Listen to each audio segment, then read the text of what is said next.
এখন আজকে 2025-এ যে পবিত্র হজ,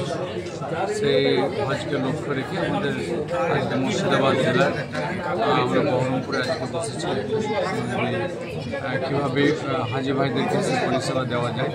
তাদের যাওয়া থেকে আসা পর্যন্ত এই নিয়ে আমাদের নিজেদের মধ্যে আলোচনা। এবার 2025-এর যে হজের বিষয়টাকে সৌদি গভর্নমেন্ট কিছুটা এগিয়ে দিয়েছে,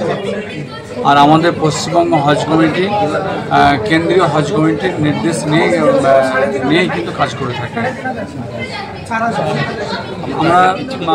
কিছু কিছু হাজি ভাইদের যে অসুবিধাটা পবিত্র মক্কাতে শরীফে গিয়ে ওখানে যে অসুবিধা ফেস পায়, কাউরি বাসের প্রবলেম, কাউরি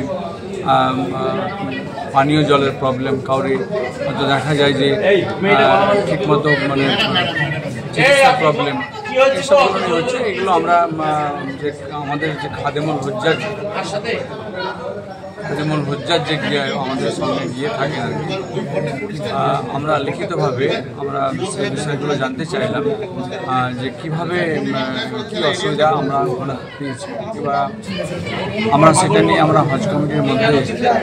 খাদেমুল হুজ্জাজদেরকে নিয়ে বসবো এবং আগামী দিনে যিনারা খাদেমুল হুজ্জাজ হয়ে যাবেন তিনাদেরকে স্ট্রিক্টলি আমাদের নির্দেশ দিয়ে দেওয়া হবে যে হাজি ভাইদের খিদমত করার জন্য কিন্তু এই হুজ্জাজ ভাইরা গিয়ে থাকেন, কাজে সেই কাজটা করতে হবে। আমাদের পাসপোর্ট পাওয়ার ক্ষেত্রে কিছুটা কোনো ক্ষেত্রে কাউরি অসুবিধা দেখা দিচ্ছে, আমরা সেগুলো আমাদের পুলিশ লাইন জেনারেল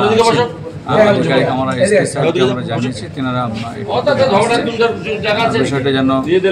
সহজ করা যায়। দরকার হলে আমরা পাসপোর্ট আধিকারিকের সঙ্গে বসে কথা বলবো আর কি।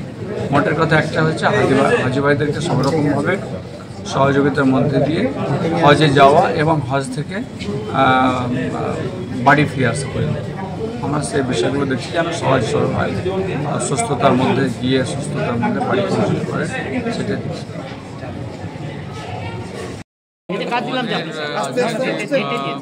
কর্মসূচি 2025-এর যে পবিত্র হজ, সেই হজের আমাদের সচেতনতা শিবির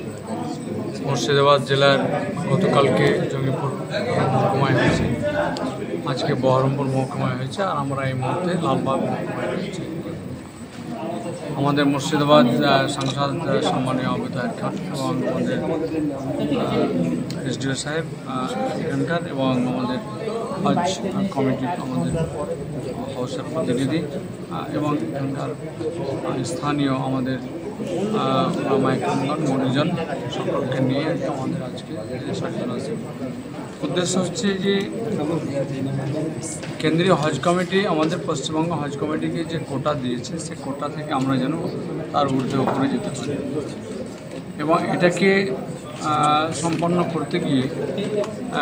যে পাসপোর্টের দরকার বা যে অনলাইন অ্যাপ্লিকেশনের প্রয়োজন, সেগুলোকে জানানোর জন্য বা কোনো অসুবিধা থাকলে সেগুলোকে সংশোধন করা বা তাকে সমন্বয় রেখে চলার জন্য আজকে আমাদের এই অ্যাওয়ারনেস প্রোগ্রাম। এবং এটাকে সম্পন্ন করার জন্য আমি আমাদের জেলার যে সমস্ত ইমাম মুয়াজ্জিন রয়েছেন তিনাদের কাছে আমি আহ্বান রাখছি এবং মানুষ হিসেবে একজন সুচিন্তিত একজন ইমাম হিসাবে তেনারা যেন দায়িত্ব নেন, যেন হাজিদেরকে আমরা আমাদের রাজ্য থেকে আমরা যেন পবিত্র মক্কা পাঠাতে পারি হজের উদ্দেশ্যে, যেন আমাদের পশ্চিমবাংলার যে হজের যে কোটা রয়েছে এবং সেটাও আগামী দিনে যেন আমরা বাড়াতে পারি। অন্যান্য রাজ্যে যা কোটা আছে অ্যাপ্লিকেশানের যা জমা পড়ে তার জন্য লটারি হয়ে থাকে, অর্থাৎ বেশি অ্যাপ্লিকেশান পড়ে। আমাদের রাজ্যে কিন্তু তা হয় না, আমাদের রাজ্যে সবটাই গ্র্যান্ট হয়ে যায়, সেটা গ্রহণ হয়ে থাকে। কাজে যে সমস্ত ত্রুটির কথা কেউ কিছু বলেছেন, আমরা সেগুলো বিষয়ে নজর রাখছি যেন সুস্থ শরীরে পবিত্র হজ সম্পন্ন করতে পারেন এবং সুস্থ শরীরে হাজি ভাই যেন বাড়ি পৌঁছতে পারেন, সেই লক্ষ্যে আমরা পশ্চিমবঙ্গ হজ কমিটি তার আশ্বাস দিচ্ছেন এবং পাশাপাশি আমরা সকলেই যেন যেনাদের হজ ফরজ হয়েছে তেনাদের হজে যাওয়ার জন্য আমরা উৎসাহিত করব। থ্যাংক